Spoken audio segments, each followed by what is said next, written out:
Cet homme est né en 1809.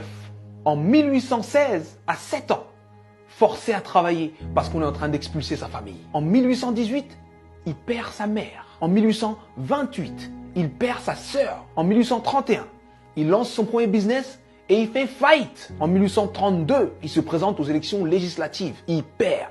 En 1833, il emprunte de nouveau de l'argent pour créer un business qu'il lance et qui fait faillite encore. En 1835, il rencontre une femme merveilleuse, il tombe amoureux d'elle, il se fiance et elle meurt. En 1836, il rentre dans une période sombre de sa vie, il rentre dans une dépression profonde. Et il reste alité pendant 6 mois consécutifs. Mais il se relève. Il se relève et cette même année, 1836, il se représente aux élections législatives et il perd de nouveau. En 1840, il se présente pour être électeur. Il perd. Et en 1842, il rencontre la femme avec qui il va finir sa vie, sa femme. Il tombe amoureux, il se fiance, il se marie et elle lui donne 4 enfants. Et il en perd 3.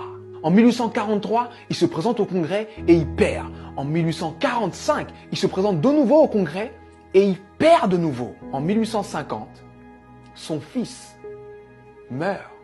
En 1854, il se présente au Sénat, il perd. En 1956, il se présente pour être vice-président. Il n'a même pas 100 voix. En 1958, il se présente de nouveau au Sénat et il perd de nouveau. Et en 1960, Abraham Lincoln est élu président des États-Unis d'Amérique. Et il fait 2 mandats exceptionnels qui font de lui l'un des présidents les plus respectés et les plus impactants de l'histoire des États-Unis. C'était important que je te raconte cette histoire. C'était important que je te raconte cette histoire parce que on voit le héros, mais on ne voit pas les coulisses de la réussite. Il faut que tu acceptes les coulisses de ta réussite. Peu importe la difficulté, peu importe ce qui se passe, peu importe ce que tu dis, sache que tant que tu respires, ton but t'attend. Tant que tu respires, ton rêve t'attend. Et je vais te dire une chose que je veux que tu gardes dans ta tête et dans ton cœur le plus longtemps possible et que tu te répètes le plus souvent possible. Les épreuves que tu trouves sur ton parcours sont adaptées à ton potentiel. Les petits potentiels ont de petites épreuves. Les gros potentiels ont de grosses épreuves. On peut tous, dans nos vies, prendre des feuilles, noter les dates des moments les moins drôles de nos vies, les moments les plus difficiles de nos vies, et faire une liste comme celle que je viens de faire pour Abraham Lincoln.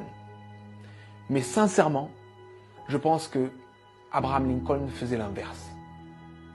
Pour avancer dans les coulisses de la réussite, pour avancer face à toutes ces épreuves, il faut se focaliser sur ce qu'il y a de bon, de positif, et ce qui nous donne envie d'avancer.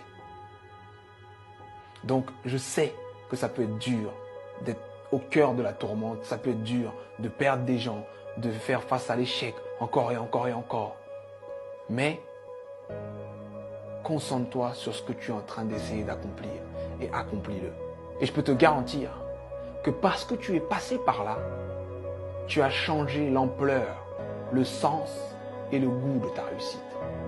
Alors traverse ces épreuves. Elles sont adaptées à ton potentiel, elles sont là pour te faire grandir. C'était Sudei, j'espère que cette vidéo t'a plu et si elle t'a plu, partage-la. Merci.